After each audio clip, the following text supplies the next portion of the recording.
Alrighty, dear friends, dear family, and of course, dear seething freaks that stalk me from Twitter.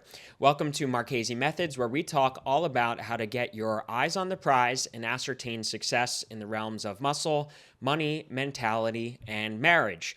Today's topic, we've been focusing a lot on the muscle component, so I'm sorry if you came here for a little bit more of the esoteric psychoanalytic stuff, although I do relate all of this stuff. But today's topic, we're going to soldier on, and we're going to get to something that I've been meaning to talk about for 2 years, and that is that this Liver King thing from 2 years ago, the guy actually did nothing fucking wrong, and everyone's just a coping, seething, poopy pants baby about it. And what prompted me to bring this up is just the timing, because Netflix released a documentary about him called The Untold Story of Liver King or something like that. So I watched it just to double check that I knew what I was talking about here, make sure I have all the details. So we're going to dive right on in. Before we begin, Marchese military, Marchese friends, Marchese allies, you know what to do. Like and subscribe and engage. We got to blow up here. I'm doing pretty okay on Twitter. I've been networking a lot on Twitter. It's a little easier to type out my thoughts and everything. Maybe I'm just sucky at YouTube. I tried putting this background here to make the thumbnail a little bit more interesting, I suppose. But you got to help me out here. I got to get famous, and then I got to give you all a bunch of money and all of that anyway. So let's get started. So for those of you who don't know about who the Liver King is, long story short, he is a fitness influencer type, and his whole shtick, he was kind of the OG of saying that beef is actually good for you for XYZ reason, and eat beef organs and the organs of animals, even going so far as to eat like their testicles and stuff like that. Liver being a primary one, that's why he called himself Liver King, because it's the most nutritionally dense in terms of vitamins, minerals, and so on.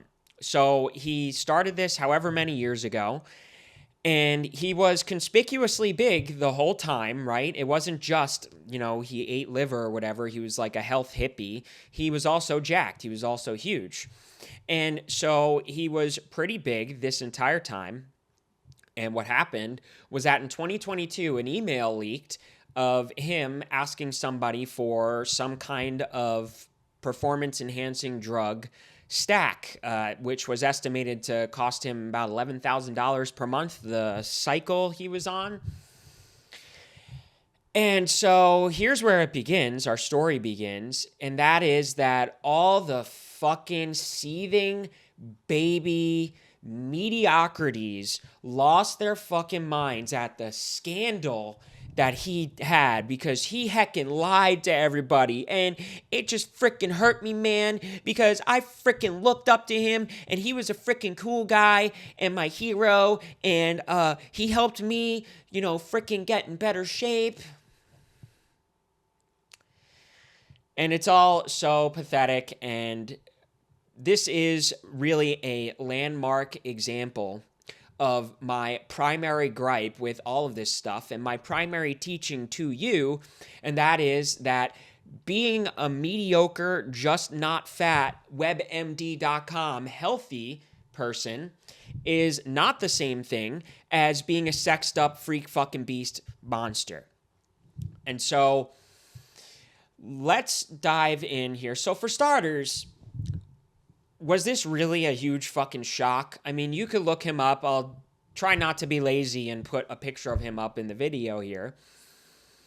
But seriously, was it really all that fucking shocking in the first place that he was on some sort of performance-enhancing drug despite his best efforts to cover it up and directly lie and say, I'm not on anything? Really? Did you really sit there, look at him, and see that he's not on PEDs and go, yes, I can get that big without drugs, yes, and all I have to do is eat liver? Like, grow up. I mean, come on. Even if he was fucking lying, it was just obvious. And our first point here is that this doesn't detract from his point. He might have lied about his steroid use or whatever.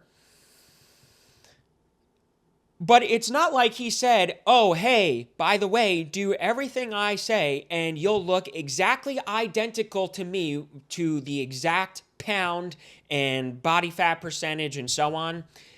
Your bench will be the exact weight as mine if you just eat liver and fucking eat balls. Did you really think that was his fucking message? Of course not. But coping, seething, classical cope theorist Mediocrities wanted that to be the case because they wanted it to be that, yes, all I have to do is eat Wivel. I'm not going to work out because he said, oh, eat Wivel and I'll look like him. So I could eat Wivel and I'm going to be huge. Yes, so I don't have to work out. Yes. All right. Yes, I'm so excited. I'm so overjoyed. This is part of the enamorment with him that these big cope theorists, classical cope theorists, eternally look online not for answers to the fucking fitness question, but answers to how can I get as fit as possible while doing as little as possible. We've gone over this a ton of times on my channel, the optimization of energy instinct, the lazy instinct, however you want to call it. And that is that the lizard brain, in short, seeks to optimize energy by getting the most for giving the little. Because it's a survival instinct, and long story short, you put out too much more calories than you take in, you literally die. You literally run out of fuel. So these little baby peanut Walking Dead zombie people with only their fucking amygdala active were doing the soy face at this prospect of getting as big as him with the cheat code of just eat fucking liver. Now, he said, he didn't fucking say you'll look exactly like me. All he specified was that the liver and all of that stuff and all of this esoteric, turbo, hippie-esque health stuff will improve your health and could even lead to you getting bigger. Crazy fucking concept, but you don't get big muscles without fucking working out. That's like never gonna happen, by the way. There's never going to be another answer to the how do I get big question other than shut the fuck up and lift the fucking weights. So he never specified, oh, you'll look exactly like me. Now, let's suppose you say, okay, well, his image still doesn't accurately reflect the effects of the liver and all of that stuff because he's on PEDs. Okay, so literally the only difference then is you eat liver and you work out, you'll look like him, just smaller. That's literally the fucking message. You'll be him just without PEDs. You will look like him without him, whatever he would look like without using PEDs. More specifically, your version of that, because it's based on your skeletal structure, your genetics, and so on and so forth. But ultimately, the message still remains authentic and fucking clear. And that is that eat liver, eat organs, eat grass-fed, I think the term now, because grass-fed is abused by the big industry, so I think the term now is pasture-raised or something like that. That's the term, because organic doesn't mean shit, grass-fed doesn't mean shit, pasture-raised actually means the cows were not fed vaccine, or I guess they had to be fed vaccines in some cases, but none of the schizoid stuff, essentially, the growth hormones and the robots in them and the fed corn, which inflames your joints and everything. So the message still remains the same, and the answer is always the evidence proves the points, and that is that go ahead and try fucking eating liver. Try your classical cope theory of eat liver and don't work out at all, don't weight lift, and see if that fucking works for you. Will you get sexed up, or will you just like lose 10 fucking pounds of fat and maybe feel a little better and sleep slightly better? Go ahead and fucking try that. And then cope and seethe and poop your pants when you're a mediocrity. So, of course, the upset is these people were so excited and felt this overwhelming emotion and joy at the prospect of being able to coom endlessly and still get the sexed up physique. So the disappointment is that in him doing the PEDs and everything forces that classical cope theory to break. And it forces the god-awful, unbearable, torturous discomfort of facing the reality that you're not going to fucking look like that without PEDs nor without lifting weights. And these people feel that as like a severe personal attack on their entire sensibility, on their entire world. Of course, they don't even know that that's how they feel that, so they then proceed to make it an authenticity thing. Oh, he lied to us, and and, you know, oh, dude, I'm just disappointed in him. Further, that level of emotion is unwarranted, but it happens all the time because these seething mediocrities have this problem of what's called parasocial relationships with these fitness influencers. And that is that people having this weird enamorment or affection with people that don't even know they exist. And it's not quite being a stalker, it's specific to people who are famous or who have a social media presence or something along those lines. So people have these parasocial relationships with these fitness influencers, and they project everything from an ideal father figure onto them, a super ego ideal onto them, to the worst offense, and that is this false, like, trickery of the emotional lizard brain and this, like, abuse of linear reasoning of the idea that by, like, being a part of the fitness community, you know, I'm hurt by this and I'm hurt like this because I'm a part of that. I'm a part of that fitness community thing. I know who he is, and I'm a part of this whole fitness thing. Oh, the big scandal in the fitness industry, which I'm a part of, by the way, in case you couldn't tell, because I'm a fucking mediocrity. So I have to tell you that I'm a part of the fitness community, and I have to tell myself I'm a part of the fitness community because my body wouldn't tell you otherwise. So they develop these parasocial relationships for the sake of fitting into the fitness community without actually getting fit. And they also have this false linearity of thinking that they'll get like big by association. They think that if they're friendly or cool or talk to the cool muscle guy, that the muscle guy befriending them must imply that we can relate to each other. We're relatable, right? We share things in common. And it obviously follows that the thing we share in common is being gym bros, am I right? Squatting 315, am I right? Excuse me. So it's almost like they think that they can masquerade to themselves and to others. Well, since I hang out with them, we have something in common. And since we have something in common, of course, it's the gym.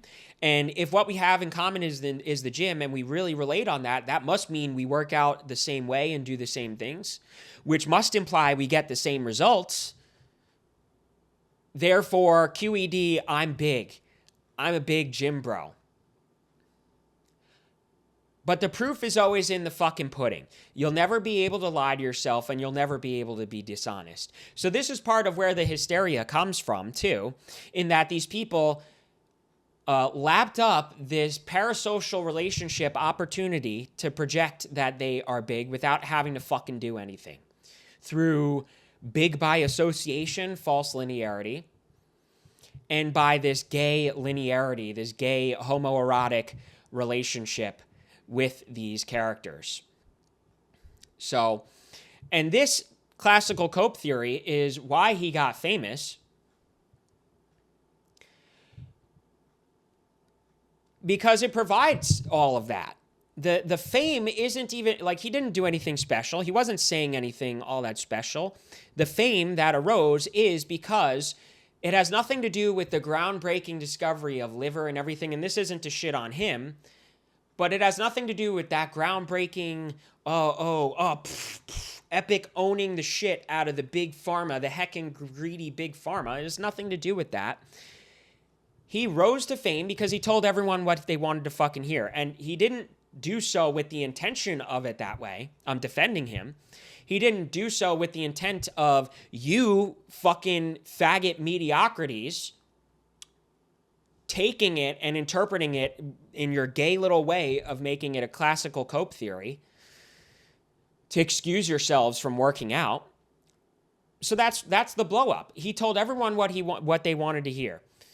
The real advice, the real fitness stuff, we all know what the fucking answers are. Nobody ever talks about that. They always want to follow the fitness stars who give them the biohacks. That's this whole trend of optimization and heckin' optimal and heckin' the literature says the greatest hypertrophy is in non-exercise activity thermogenesis. Non-exercise activity thermogenesis, really?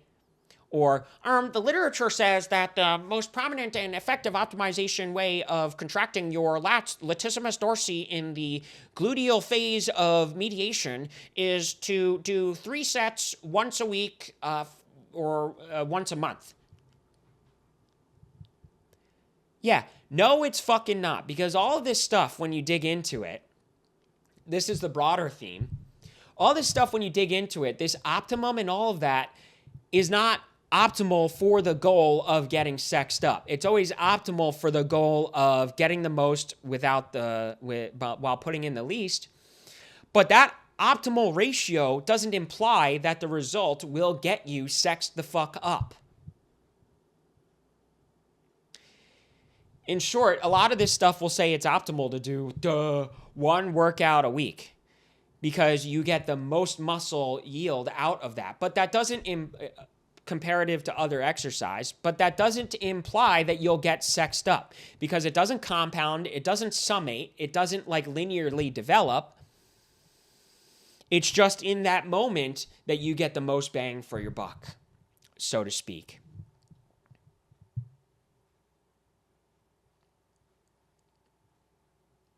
So I actually think this might be a little bit shorter here. Let's see what else on my notes.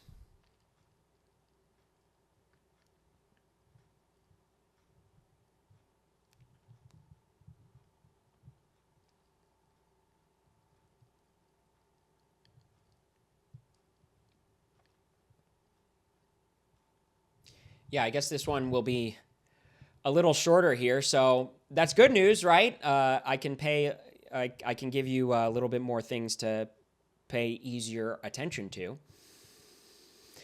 So I think that'll be it for this one.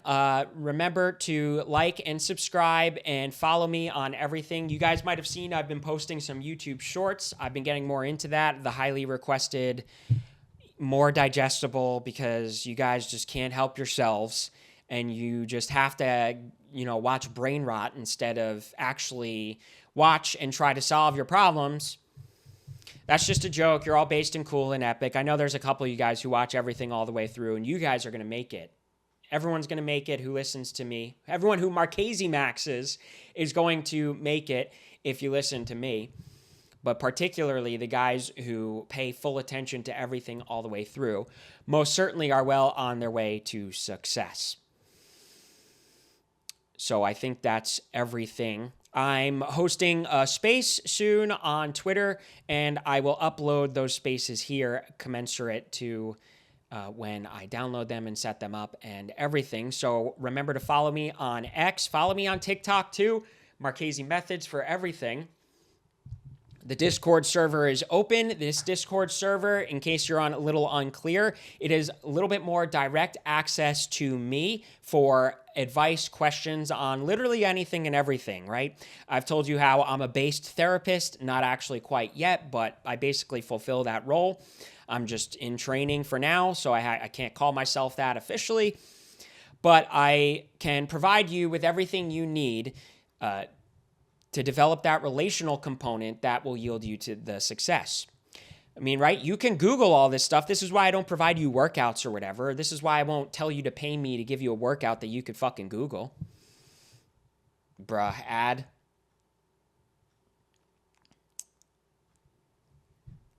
What should I do? Should I cut that out? Anyway. You will get a little bit more of that relational component with me, a little bit more of that one-on-one question that makes it so that I can tailor my advice specifically to you and your circumstance. It's $5 a month, and I think what you get there is all access to me all day, every day. And an important layer to that is that don't feel like you're not offering enough in return. I know I'm the type of person where I don't want to ask somebody for advice or something without having something in return. So rest assured that if you are a paying member of the Discord server, you are paying me more than enough to warrant asking me any and every question that you have. Also, if you want a little bit more of a face-to-face conversational depth, I offer one-on-one coaching on my website, marchesemethods.com. One-on-one coaching for one session is $50, but if you do 4 sessions, if you buy 4 sessions up front, it significantly reduces the price per session down to $120 for the package of 4. So a lot there, a lot to be able to speak to me directly about. I think I set up, I'm going to let you know, but I'm pretty sure I set up accurately and effectively the Discord 7-day free trial. So that's available to you too if you want to spend a week or so just getting to the feel of it and getting to see what it's like to have that direct one-on-one contact with me. So I think that's everything. In a phrase, get your eyes on the prize. Okay, the biggest difference here is mediocrity and mediocre health is your biggest enemy in regards to this fitness problem. Not health, not obesity, not just getting healthy, not getting abs. Your biggest problem is that you and the advice that you seek, if you're not careful, will wind up being advice that keeps you or gets you to the level of mediocrity that you do not want. You are picturing the sexed up Instagram physique. You're picturing what it's like to be high testosterone, fucking virile, all day, every day. You're high energy, your brain works, you aren't impotent, you are ready to go, you get shit done, your mind starts to develop, you find trivialities boring, you're more capable of foregoing pleasure and pleasantries and those bad habits. That's what you want. You want to be sexed up. You don't want to be mediocre. You don't want to be thin. You don't want to be skinny. You don't want to be just kind of lean. And any version of argumentation against that is just classical cope theory. Too big, classical cope theory. Girls don't like that, classical cope theory. And I actually have proof of both of those things being wrong. Too much time, it's not worth it, and all of that, it is classical cope theory. You will never be at rest unless and until you solve this fucking problem. You have no choice. For the rest of your life, it will be in the back of your mind and you will be miserable unless and until you solve the fucking fitness problem insofar as getting sexed the fuck up. So that's the last bit there. Marchese Methods on all my socials. MarcheseMethods.com for one-on-one coaching. Email me, marchesemethods@proton.me. Turbo, secure email for any questions, comments, concerns regarding the Discord server, coaching, and maybe just like a quick and easy one-liner question of advice. So thanks for tuning in. See you next time.